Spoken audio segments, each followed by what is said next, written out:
هتبتدي تظهر، ولو حتى بشكل تباعا ينزلوا لنا 10 20 تطبيق تدريجيا، وبعدين شويه 10 20 تطبيق تاني، يبقى ابتدينا حتى نخش في الايه، في الجد.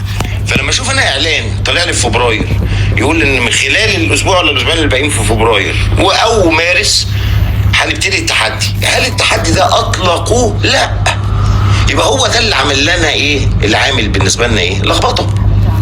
قالوا هنطلق تطبيقات من خلال تحدي ولم يحدث ذلك.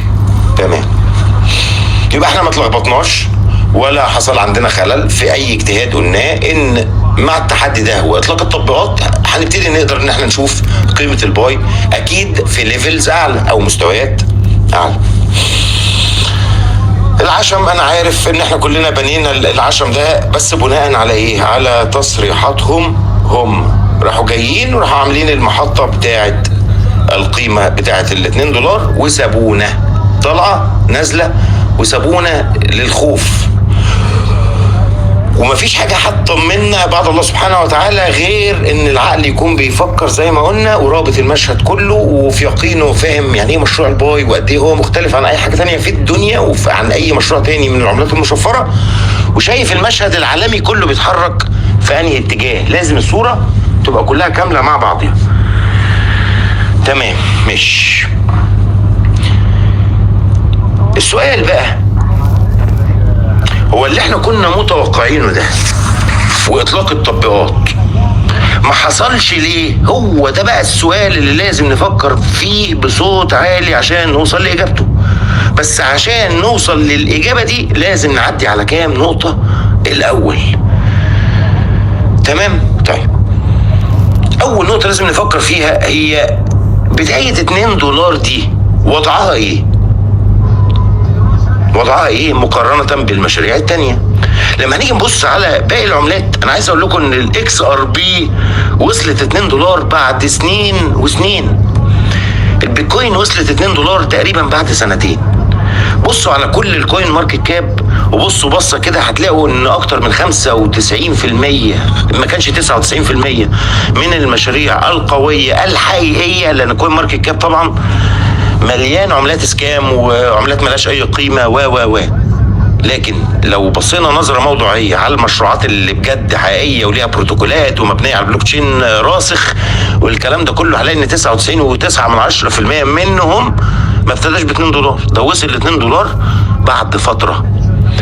يبقى انا الاول $2 بالنسبة لي انا كمعدم باي وعنده طموحات واحلام ومتعشمين و قيمة متدنية جدا، ولكن في واقع الامر مقارنة بالغير لا البداية تعتبر قوية. طب هم ادرجوها $2 ليه؟ المحطة الاضافية اللي اتضافت دي مش اللي هي ادراج المنصات تاني بقولها، ولكن هي انها تدرج في المنصات بقيمة متدنية عما توقعه الرواد. البداية اللي هي $2 دي، هل هي طبعا كل الاراء هنا اجتهادية بقى، بس عندك كذا حاجة تفكر فيهم بالعقل. هل هي تصفيات لعملات هاكرز؟ وارد، ليه لا؟ هل العملة في تعدينها زادت النسبة اللي هم كانوا مقررينها في دماغهم هم مع فقراء العرب والأفارقة والهنود و بما ان امريكا والصين مش مسموح لهم مش مسموح لحد هذه اللحظة ان هم يخشوا على منصات زي اوكي اكس وجيت ويتداولوا ويبيعوا ويشتروا؟ يعني هم مجنبين دول القمة وسايبين فقراء العرب والأفارقة والهنود وخلافه، فسايبين دول عشان ايديهم ضعيفة مرتعشة. الفقير ممكن يتصرف هنا بدون وعي فيبيع عملاته بسهولة في قيم متدنية، وارد صح؟ طيب، هل عشان لازم ولا بد انها تدرج في المنصات قبل اي حاجة وقبل اطلاق الايكو سيستم ان دي تكون تعليمات او ريجوليشنز معينة او بناء على تشريعات معينة ان ما ينفعش عملة تطلق الايكو سيستم بتاعها المتكامل بدون ما الاول تعدي على منصات بقيمة قليلة تسمح بانضمام ناس كتيرة جوه الايكو سيستم؟ وارد صح كده؟ يبقى احنا في كذا حاجة واردة، وانها تبدأ بقيمة متواضعة هيدخل ناس جوه عالم الباي ما كانتش موجودة في الباي، وتفلتر الناس اللي كانت موجودة ومش واعية ويتبقى منهم بس الفقير الواعي. وهو ده اللي احنا بنعمله، ان احنا بنحاول نزود الوعي وبنفكر مع بعض بصوت عالي. تمام. طيب، واتكلمنا كمان في نقطة، يعني أنا برضو ما بحبش أقعد أضيف حاجات كتيرة تلخبطكم، لكن أنا دايما بتكلم من واقع البوستات اللي بحطها ومن واقع الفويسات القديمة عشان تبقى المشهد كله مترابط، لأن هو الكلام واحد، مفيش حياد عن نفس الكلام، لأن الكلام متماشي مع العقل والمنطق. اتكلمنا ان في الاوضاع الطبيعيه جدا جدا جدا في كوين ماركت كاب، ما نقولش بقى ان هو مثلا عمله الباي وعمود فقري هنسيب دي على الجنب كده، لكن في طبيعه السوق ده، سوق الكريبتو، بيحصل امثله جميله جدا. بنقدر نشوف ال100 اكس بتحصل في ايام عادي. كلمه اكس هنا يعني ضعف، يعني 100 ضعف عادي جدا، 500 ضعف عادي جدا، 1000 ضعف عادي جدا، 1500 ضعف عادي جدا، 2000 5000 ضعف عادي جدا بتحصل في السوق ده، وبتبقى في مده ايام، اسابيع بالكتير. ومش لازم كمان يكون في بول ماركت، مش لازم يكون في بول ماركت. ده احيانا عمله لوحدها كده تقوم تك تك تك تك تلاقي الاكسات من سنت بقت $5، من سنت بقت $10 في ثواني، في ايام، في اسابيع بالكتير. وضربنا مثل للموضوع ده في الاكس ار بي. اكس ار بي اللي احنا كلنا دلوقتي عمالين برضو بنشوف اخبارها وهنرجع لها برضو.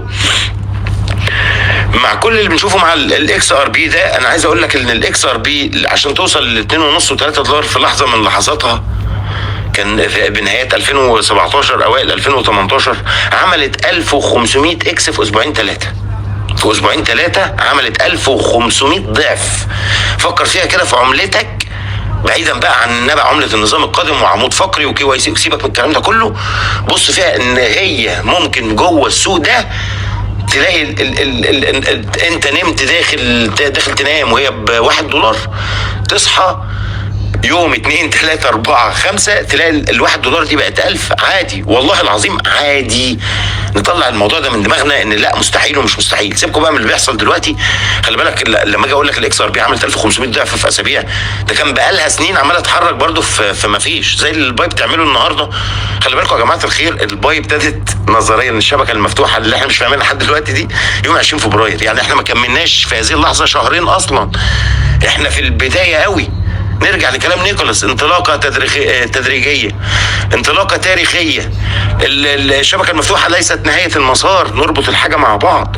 طب احنا فات شهر شهرين وبنامل ان شاء الله انها تكون باسرع ما يكون. ما بقولش ان احنا هنستنى سنين عشان القصه دي، باسرع ما يكون ان شاء الله هنشوف القيم المرضيه.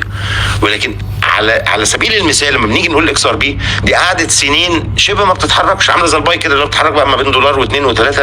بصوا لها من المنطلق ده، كانت بقى الاكس ار بي ساعتها تتحرك ما بين سنت و2 و3 واي كلام فارغ.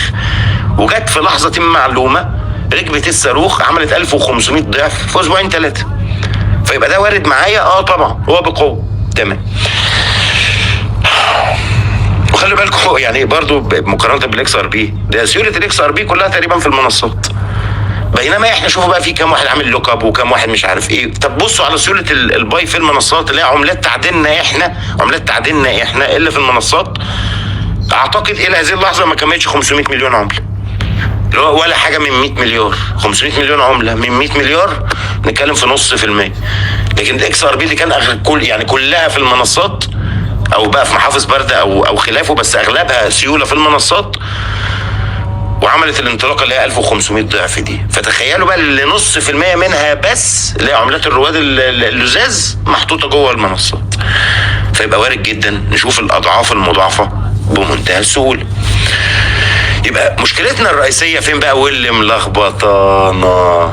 هقول لكم انا بقى المشكله الرئيسيه اللي ملخبطانا ان احنا في البدايه خالص كنا بنقعد نقول احنا بقى كمجتمع باي والله جماعه الخير دول بقى هاني و بيجتهدوا، ولكن احنا ما بنصدقش غير الكور تيم. طبعا احنا عارفين كلنا ان الكور تيم صامت كالقبر، ما بيتكلمش غير مره كل مارس او مارس ويونيو من كل سنه، ولما بيقول كلام مفتوح، ما بيقولش كلام اللي هو تعرف تمسك فيه بنسبه 100%.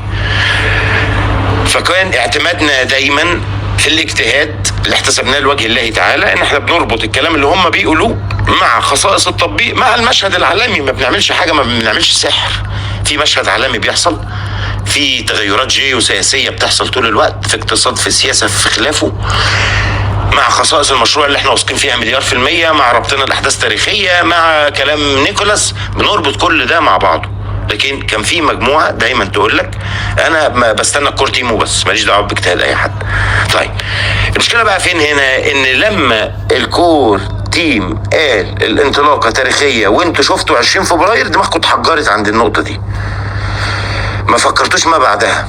كده يبقى كور تيم كمان اللي كنا بنصدقه او ما بنستناش غيره هو اللي يجي يشرح لنا ويفهمنا الدنيا فيها ايه، ده كمان كذاب. دي كده بقت نظرة البعض للموضوع، وده اللي عامل بقى الصدمة الكبيرة. الكور تيم اللي انا بثق فيه طلع كذاب، قال انطلاقة تاريخية لقيتها ب $2 ونزلت ل 40 سنت. يبقى الكور تيم ده عليه لعنة الله. نرجع تاني نفكر بالعقل، الانطلاقه التاريخيه مربوطه بايه؟ باساس المشروع. هل اساس المشروع ادراج على اوكي اكس؟ لا، اساس المشروع ايه بتاعنا؟ يوتيليتي اللي مذكوره فين؟ مليون مره في الورقه البيضاء. طول ما انا ما شفتش تطبيقات، ما شفتش يوتيليتي، يبقى ما شفتش الانطلاقه التاريخيه، يبقى الاساس المشروع الاصيل ما اتحركش. صح؟ طيب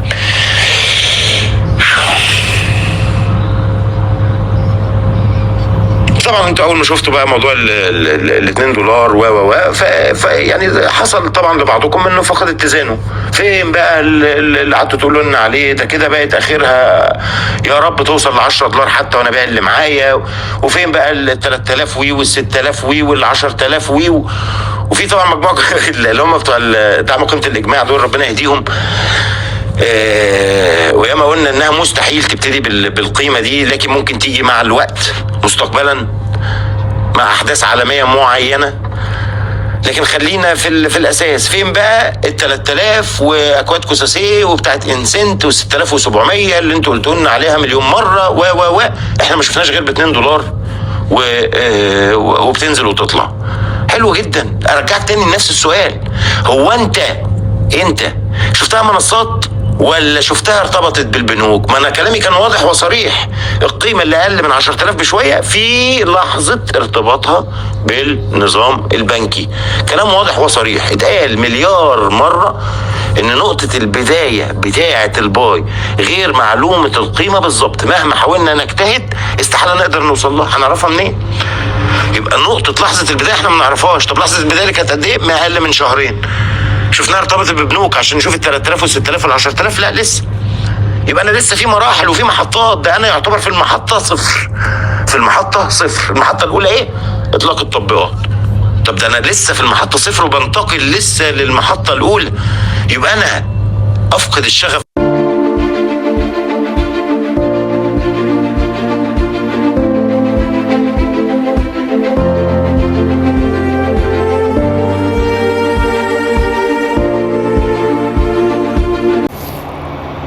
كله يفنى بما فيهم الناس اللي مدوره المشهد من ورا الستاره. هل ده عقل؟ اكيد لا. يبقى اذا مفيش حرب نوويه. يبقى الموضوع الحرب الاقتصاديه اللي حاصل دلوقتي لازم يخلص بايه؟ بقعدة عرب زي ما احنا بنقول. قعدة عرب متفق على اركانها، بس لحظه البدايه ما جاش اوانها لسه، وده هنرجع له. اتكلمنا عن الدايجرام او الشارت اللي احنا ناقشناه مع بعض اكتر من مره. يعني ايه دايجرام وشارت؟ اللي هو زي النموذج بتاع النظام المالي القادم، اللي هو كان فيه ايه؟ كان فيه اللي هو الجي سي ار اللي في النص اللي هي جلوبال كارنسي ريسيت، جنبها الار في اللي هي ري ايفالويشن اوف وورلد اسيتس. ونابعه منين؟ من قلب ستيلر، اتكلمنا فيه وشرحناه 30 مره، نفتكره تاني. لو احنا بصينا بصه بسرعه على النموذج ده هنلاقي ان ستيلر موديه للار في اللي موديه للجي سي ار جلوبال كارنسي ريسيت واختيار عمله عالميه موحده. من اركانها ايه؟ بصوا بقى في النموذج نفسه، اركانها ايه؟ بازل 3 اللي سمعنا عنها امتى؟ من 1/1/2025 انها ابتدت تفعل انظمتها. حلو قوي قوي قوي. لمسنا منها حاجه لحد دلوقتي لسه، هنيجي للموضوع ده بعدين. هنلاقي برضو في النموذج ده موضوع الايزو 222 بنسمع عنه من السنة اللي فاتت ويأجلوه من فترة للتانية. صح؟ ابتدى؟ لا، مؤجل مش عارف لحد شهر 5 أو 6 السنة دي، ويمكن يأجلوه تاني ما اعرفش، بس موجود. طب بنسمع عنه طول الوقت. انطلق؟ لا. طيب بروتوكول 20 موجود برضو تشريعات العملات اللي بيسموها unregulated كريبتو، يعني السوق الغير منظم ده لازم يتنظم الاول. يبقى دي التشريعات، عمالين نسمع عن التشريعات من امتى؟ من السنه اللي فاتت ومستمره معانا لحد دلوقتي. سبب التشريعات بتخلص، دي بتعدي على الكونجرس، دي راحت مجلس الشيوخ، الفيت 21 اللي مؤجل من بعد ما عدى من مجلس النواب. سمعنا عن الجينيوس اكت، تشريعات العملات المستقره، عمالين كل شويه يطلعوا تشريعات، ودي بتتناقش ودي وعلى مستوى العالم مش امريكا بس، واوامر تنفيذيه كمان من ترامب نفسه. ولحد دلوقتي ما لمسناش حاجه. دي لازم نفهمها كويس، ان كل حاجه في النموذج العالمي عماله تترتب جنب بعض. بازل اهي، الايزو اهي، الريجوليشنز بتاعت الكريبتو ماركت بتشريعات لازم ننزلها وتبقى مهيمنه على الكل، كل ده عمال يصطف جنب بعضه، وكله كأنه واقف في خط سواء مستنيين يقصوا الشريط وينطلقوا. نفهم ده تمام. طيب، كلمتكم برضو في اكتر من بوست قديم عن عن الكاتب اللي هو ري داليو ده، وكان كاتب كتاب عظيم عن انهيار اي انهيار بيحصل في اي امبراطوريه، وازاي نشأة الامبراطوريه اللي بعديها لازم يكون على انقاض الامبراطوريه القديمه اللي قبليها، وعن انهيار 4 امبراطوريات ونشأة 4 امبراطوريات من فوقيهم، وان الوضع لازم هيوصل للوضع الكارثي ده. احنا ما نعرفش بقى في اللحظه اللي هيبتدي من عندها الباي، ويبتدي عندها الباي ايه كالحل الاوحد بقى، يعني عند القيم الخرافيه. ده هيجي بعد الانهيار كاملا ونشأة الامبراطوريه الجديده اللي هي متعدده الاقطاب، ما بتبقاش في ايد امريكا لوحدها، يبقى لا، العالم متعدد الاقطاب، ويطلعوا كلهم مع بعض بالحل ده. ولا هم هيلحقوا نفسهم بحاجه اسمها طريق جريفيس. طريق جريفيس دي للناس اللي غاويه افلام، اللي هو الانقاذ على اخر لحظه، اللي هو خلاص العالم خلاص هيقع اهو، واجي انا انقذه بقى في اخر لحظه، زي الافلام كده الهندي بقى، اللي هو بينقذ في اخر ثانيه في الفيلم. فلا ينقذوه في اخر ثانيه، ولا هيسمحوا له ان هو يقع الاول، عشان مش هينفع غير ان النظام الجديد يتبني على انقاض النظام القديم. اتكلمنا طبعا عن خصائص الباي بقى كتير قوي قوي قوي قوي، وهو متفرد في ايه اصلا، عشان برضو لما نيجي نقول ان مش هينفع ان غير ان هم يختاروا مشروع البلوك تشين ده، مش هينفع اي حاجه تانية بناء على الخصائص اللي هو حطها. الموضوع مش بس ان هو طلع من ستانفورد ومن دكاتره الجامعه وان هو شريك في الجامعه والمليارات اللي اتدفعت فيه ليه، عشان هو مشروع يونيك متفرد. طيب، تعدين بقى، تقول لي تعدين بالزرار، تعدين نظيف للبيئه، العالم كله بيشتكي من المناخ والكارثه بتاعت الاحتباس الحراري، فمش هينفع اصلا، احنا داخلين على عالم كريبتو وبلوك تشينز وتعدين عملات، يبقى هينفع ازاي ان انا اعدن عملات غير صديقه للبيئه وتخرب لي المناخ والكوكب كله ينهار؟ مش هينفع، يبقى لازم بدور على العملات الصديقه للبيئه. مين؟ باي. تمام، عايز عمله ابقى عارف مين معاه ومين راح ومين جه، مفيش غسيل اموال، مفيش تجاره مخالفه، KYC باي. مين حل مشكله الترايليما، المعضله الرئيسيه بتاعت الباي كله، او اللي بتاعت سوق العملات المشفره كله وكل مشاريع البلوك تشين اللي موجوده؟ معضله الترايليما اللي هي مش المعضله الثلاثيه، اللي هي ديسنتراليزيشن، سكالابيلتي، سكيورتي، واتكلمت عنهم بالتفصيل في الفويسات القديمه. ولما نيجي نبص على اللي تفرد بيه الباي، اللي هو موضوع السكالابيلتي، اللي هو قابل للتوسع بشكل عجيب، يقدر يشمل كل حاجه في الدنيا. دي من اكتر الحاجات اللي ميزت الباي، وقلنا دور هنا العلماء اللي دخلوا وحلوا ازاي المشكله، لقيت هو برضو في الفويس القديم. بنشوف بعينينا دلوقتي المشكله الثالثه اللي هي السكيورتي دلوقتي اللي الباي بتقدم الحل لانها بوابه الويب 3. اديكوا شايفين اهو اللي بيحصل، وكل شويه رسائل على الجروبات، منصه مش عارف ايه اخترقت، تويتر اخترق، فيسبوك مش عارف ماله، منصات عملات مشفره بتخترق وبتسرق منها ملايين. كل عالم الويب 2 بيعرض او معرض حاليا لاي نوع من انواع الهاكينج بمنتهى السهوله، وده اللي بيثبتوه حاليا، ان الويب 2 بقى هش، مش هيقدر يتحمل التكنولوجي الجديده. يبقى لازم الانتقال، وواجب الانتقال لفين؟ في الويب 3. يبقى انا كده بقدم لك سكيورتي. طيب، احنا كمان شفنا، كنت نشرت لكم الخبر ده من شهور، اللي هي شريحه ويلو دي بقى، اللي هو بقى بالذكاء الصناعي والكوانتم، اللي هي الحوسبه الكموميه، انها قادره دلوقتي على اختراق التشفير بتاع البلوك تشين بتاع البيتكوين. يعني حتى البيتكوين مش مبقاش امان الناس تحط فيها مخزون العملات بتاعتها او مخزون ثروتها يبقى في البيتكوين، اللي ممكن بسهوله جدا يتم تهكيرها والقضاء عليها تماما. هل ده لوجيك؟ لا. يبقى هيبقى لنا مين؟ الباي هنا اللي مستوفيه كل الشروط، تراي لما KYC، نظافه البيئه، عدد نودز، اكبر عدد نودز في الكوكب كله، وده برضه بيديها نقطه الديسنتراليزيشن، انها غير مركزيه على الاطلاق. من المنطلق ده عدد النودز وتوزيعتها على مستوى العالم كله 200 دولة. تمام.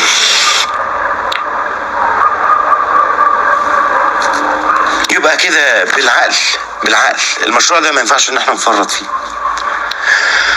وكل مواصفاته وكل اللي احنا ربطناه دلوقتي وكل الاحداث السياسيه اللي دلوقتي اللي بتحصل دي احنا قارين المشهد من سنه وسنتين وثلاثه مع بعض. يبقى ما حصلش حاجه تحبطنا. حطوا محطة إضافية لها قيمة 2 باي في التداول بتاع المنصات لأغراض يعلموها، وفكرنا فيها وقلنا مين وارد ووارد ووارد ووارد. ده ما يخلينيش أفقد الإيمان بالمشروع إطلاقا.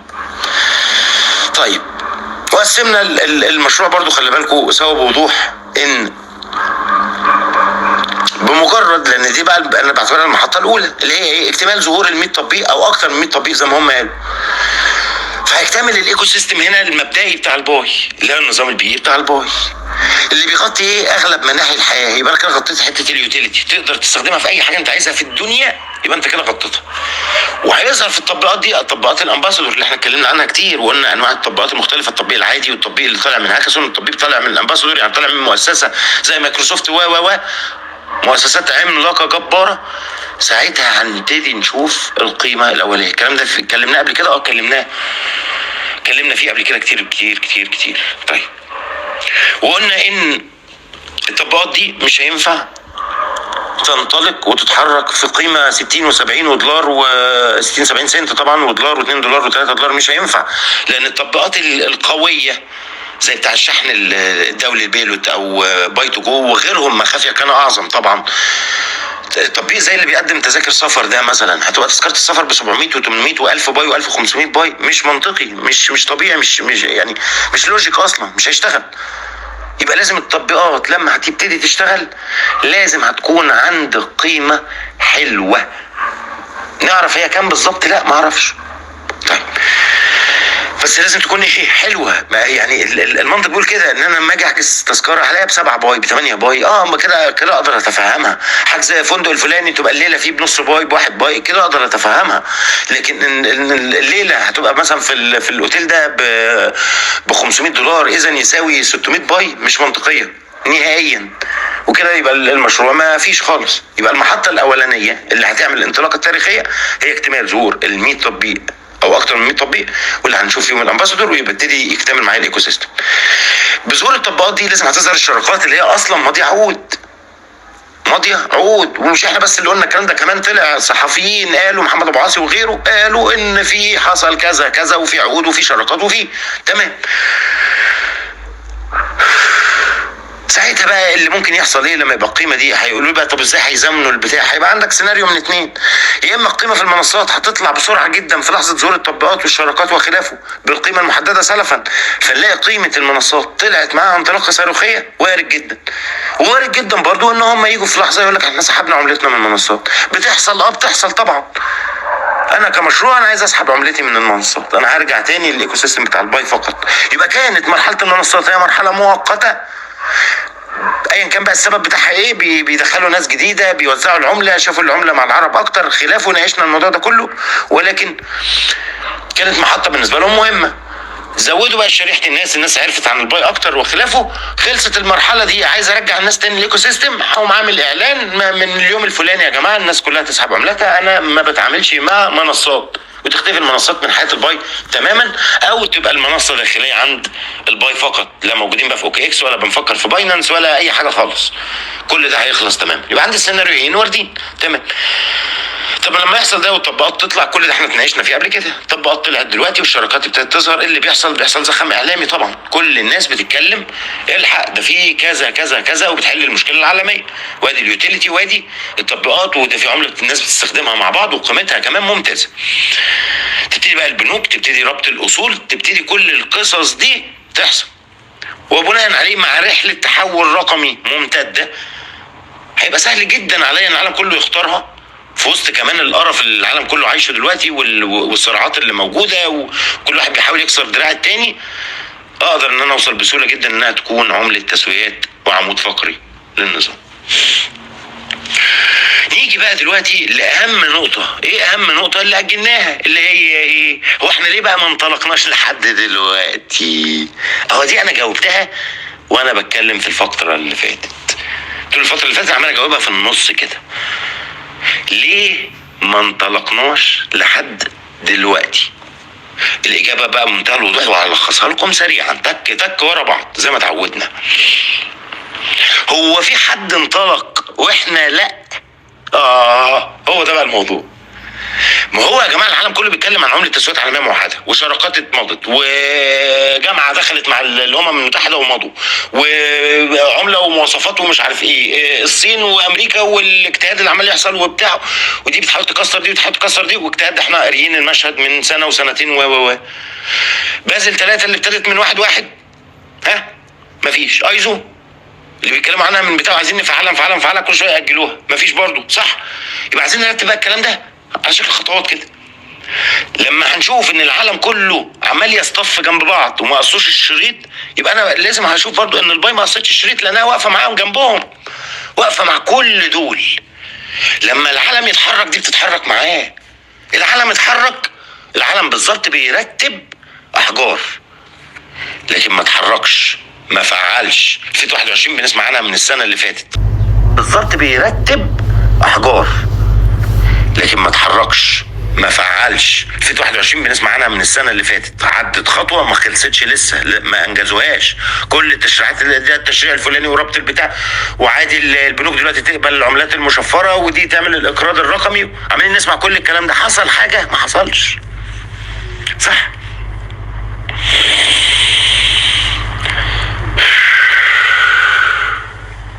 يبقى نفكر التشريعات اللي عملوها دي وقعدوا يقولوا مواصفات العملات هل شفتوا ان السوق انطلق واحنا لا؟ شفتوا عملات اتحذفت من السوق ده وعملات صارت انطلاقه صاروخيه بناء على التشريعات العالميه بقى اللي في كل دول العالم، والمايكا وهونج كونج واليوكي وامريكا وكل الكلام ده؟ هل ده حصل واحنا تخلفنا؟ لا، ما حصلش. يبقى احنا برضو معاهم نفكر. طيب ترامب والجعجعه، واول ما تولى الكرسي واحنا هنبقى عاصمه العملات المشفره وامريكا و100 يوم، حصل حاجه؟ لا. انا بتكلم حصل حاجه في السوق؟ لا، ده بالعكس، ده السوق يعني هو يدي قرارات، السوق بينزل اكتر. العالم كله بيتاهب يا جماعه الخير. لما هينطلق دي الانطلاقه التاريخيه، لان انت هتشوف معاها كل حاجه عن الباي اللي احنا ما شفناش لحد دلوقتي. ليه ما شفناش لحد دلوقتي؟ عشان العالم ما اتحركش لسه. يبقى ازاي العالم ما اتحركش لسه وانا هتحرك لوحدي؟ ما ينفعش. لازم في بنيه تحتيه للنظام المالي الجديد. احنا قلنا في بازل وفي ايزو، راجعوا معلش النموذج ده الله يكرمكم. طيب شفنا السيفا بلان اللي قالوها في قمه المستقبل، شفتوا تفعيلها في اي عمله تانية غيرنا؟ لا. طب طالما ما شفناش في اي حاجه تانية، ما قالوا انهم هيفعلوها، وقالوا الكلام ده امتى؟ من شهر 9 ل10 اللي فات.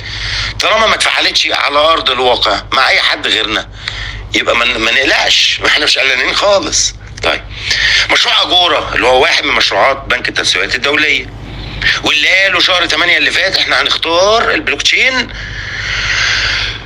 ده قبل شهر 8 كمان، ده قالوا هيعلنوا النتيجه في شهر 8. قالوا هنختار البلوك تشين اللي احنا هنستخدمها في التسويات بتاعتنا كلها في خلال المشروع بتاع اجورا، وقالوا هنعلن بلوك تشين المختار في شهر 8 اللي فات، يعني داخلين في 8 اشهر. اعلنوا حاجه لحد دلوقتي؟ لا. طب هم ما اعلنوش ليه؟ تاني بكرر نفسه، ما اعلنوش ليه؟ ما لو كانت عمله موجوده ساعتها في الاجواء كانوا اعلنوا، قالوا لك والله البيتكوين، لا الاكس ار بي، لا السولانا، لا الاكس ال ام. طالما ما اعلنوش يبقى في حاجه، حد قال لهم استنوا لسه احنا بنصطف كلنا لازم الاول جنب بعض عشان هنتحرك سوا. طيب قلنا طبعا في 21 اللي هو برضو كان المفروض يخلص من السنه اللي فاتت، اخروه عن عمد.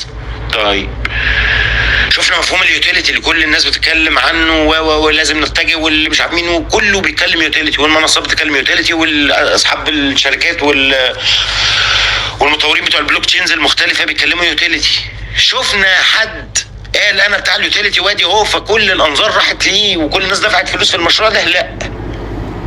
يبقى ايه؟ نفكر. طيب يبقى باختصار شديد جدا يا جماعه الخير، العالم كله بيتحرك ككيان واحد وبالتزامن مع بعض، كله بيتزامن مع بعضه، والشريط هيتقص مره واحده. بس لسه ما جاش الاوان. يمكن بقى مستنيين زي ما انا قلت لكم كده كل حاجه تقع الاول، وده بقى بالنسبه لهم لازم اوقع النظام القديم كله الاول وابني من على نظافه بقى من جديد، زي ما بيقولوا كده على نظافه من جديد. او اللي هم عايزين ينقذوا بطريقه اللي هي اخر لحظه، في اخر لحظه خلاص الدنيا بتكركب، انا هنقذ في اخر لحظه وهقول. الله اعلى واعلم، محدش يعرف. اللي بيديروا المشهد خلف الكواليس وبيديروه كله كده على بعضه دماغهم مش سهله، واستحاله نقدر نوصل هم مقررين انهي لحظه بالظبط. دايما بيفضل الله اعلى واعلم، لكن المشهد واضح جدا لاي واحد بيفكر، مش هقول بعقله كله، بربع عقل. المشهد العالمي كله بيتحضر لنظام جديد هيغير الموازين كلها، والنظام ده مبني على البلوك تشين وعلى العملات المشفره، صح؟ ونتفق الاتفاقيه بتاعت ستانفورد ونفتكرها واتمضت، وستانفورد ومين شريكها، نربط كله مع بعض الله يكرمكم، عشان هو ده اللي جاي، وما ينفعش حد يفرط في الكنز ده ابدا. نروح دلوقتي لسؤال تاني مهم. هو الكور تيم بقى في وسط الاحداث دي والمشهد العالمي اللي بيتغير ومشروعه اللي اساسه رهيب قوي ده، قاعد ساكت ما بيعملش اي حاجه. يعني اطلق العمله دي يوم 20 فبراير راح راميها كده ب$2 وسابها تضرب تقلب بقى، تنزل وتطلع وساكت وخلاص، ورامي ايده من المشروع فشل؟ اكيد لا. امال هو بيعمل ايه؟ ده عمل كميه انجازات من يوم 20 فبراير اللي هو اقل من شهرين بتتعمل يا جماعه في مشاريع تانية على مدار سنين، ده عمل في اقل من شهرين. شوفوا نعد مع بعض. اول حاجه نبهك ليه؟ قال لك المشروع نون كونفورمست، الباي از نون كونفورمست، يعني غير تقليديه بالمنطق كده باللي احنا بنشوفه، ان اغلب العملات اللي بتنزل للسوق ده بيبقى في حاجه اسمها الاي سي او، اللي هو الاكتتاب الاولي، اللي هم بيلموا فلوس يتباع منها جزء من العمله عشان يبقى في سيوله في العمله. حصل ده مع الباي؟ لا، ومع ذلك ابتدت ب$2 وما حصلش فيها اكتتاب اولي. الحاجه الثانيه اللي بتميز عمله الباي بالنسبه لهم وقالوا عليها غير تقليديه نون كونفورمست، ملهاش KYC، لان ليها KYC، نو يور كاستمر، اعرف عميلك. دي حاجه بتميز الباي يا جماعه بشكل انتوا لا تتخيلوه، ده اللي العالم عايزه. العمله مع سمير اداها لحسين وحسين اداها لشيماء. العالم عايز يشوف التعاملات كلها، ما بقاش فيه بلاك ماركت، سوق سودا، ولا تهريب، ولا اي نوع من انواع التجارات اللي هي الغير شرعيه وغسيل الاموال والمخدرات انتوا فاهمين طبعا، والسلاح والكلام ده كله. لازم كله يبقى مرئي ليهم كحكومات، صح؟ طيب، لاول مره في التاريخ برضو نشوف حاجه اسمها KYB اللي هو نو يور بيزنس بقى، ده غير KYC اللي هو نو يور كاستمر. ده اول مره في التاريخ المنصات، وهم قالوا 5 منصات بس احنا منهم منصتين تقال جدا اللي هي OKX والجيت IO. المنصتين دول من اتقل 10-15 منصه. ان الاثنين دول يرضخوا لقوانين الكور تيم، لازم تعرف ان اللي فيه ده كنز، هو مفيش غيره. يعني في ايه عمله تاني اجبرت المنصات انها اللي تقبل الوضع ده، وان هم الاول اللي يقدموا واحنا نوافق او ما نوافقش. طب ده كمان KYB ده راح كمان الكور تيم وهو بيقسم لك راح عامل لك تقسيمه حلوه كمان، وراح موزع لك ان KYB ده مش بس هيبقى منصات مركزيه اللي هي CEX، قال لك كمان لا ده احنا هندخل فيها DEX اللي هي Decentralized Exchange. شوف التقسيمه كمان، ده انا هدخلك منصات مركزيه ولا مركزيه وكمان جسور بريدجز.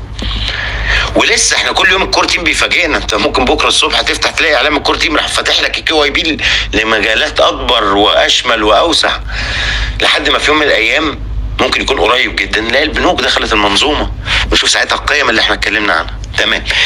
طيب، شفنا كمان في خلال الشهرين اللي فاتوا دخول اللي هي شركه باناكسا. دي بقى تسهيل دخول ملايين الافراد العالم الباي، بقى اي حد من بره موجود في باناكسا دي بيقدر يشتري بفلوسه العاديه الفيات دي عملات باي، ويخش المنظومه ويفعل محفظته كمان. يبقى كده ده عمل زي ترويج ليه ان في ملايين تخش جديده، مش هيبتدي بقى من الاول ويستنى خطوات ويدوس التعدين واستناني وبعدين KYC هيتوافق يا ما توافقش. لو عايز تخش النهارده عالم الباي هتعمل توثيق في باناكسا وبتشتري بفلوس، ودي منصه معتمده معانا. تمام. دي نلاقيهم بعد كل السنين اللي فاتت دي ابتدوا يظهروا للوجود. ابتدى الاكونتات بتاعتهم على المنصه بتاعت اكس اللي هي تويتر سابقا ما كانتش فيريفايد، عملوا لها الفيريفيكيشن. وركزوا بقى معايا كده، عملوا لها الفيريفيكيشن نيكولاس وفان ما عملوا الفيريفيكيشن، ومع ذلك ما بيتكلموش برضه. نفكر بالعقل، الناس دي ما بتتكلمش ليه؟ لان الناس دي بتبني مشروع لازم يكون متوافق مع جميع التشريعات العالميه كلها، ومن اهمها ان ما يحصلش تلاعبات حيتان ومنصات، او اللي اقصده بالظبط تلاعبات في المنصات، مش تلاعبات ومنصات، تلاعبات في العمله جوه المنصات، لان ده هيفقد شرعيه العمله دي وممكن يترفع عليها قضايا، وده مش الباي. صح؟ يبقى انا بدور هنا على ايه؟ على شرعيه. ما بيقولوش اي حاجه ممكن تاثر ان العمله تطلع فوق او تنزل تحت في منصات التواصل الاجتماعي. بيعملوا كل كلامهم افعال. كل كلام الناس دي بقت عباره عن افعال. بقوا بيعملوا حاجات دلوقتي ما بيقولناش عليها اصلا، بنتفاجئ بيها. بنكسه دي ظهرت فجاه، الباي ادز ظهر فجاه، الباي دومين ظهر فجاه، صح؟ ما قالناش قبليه.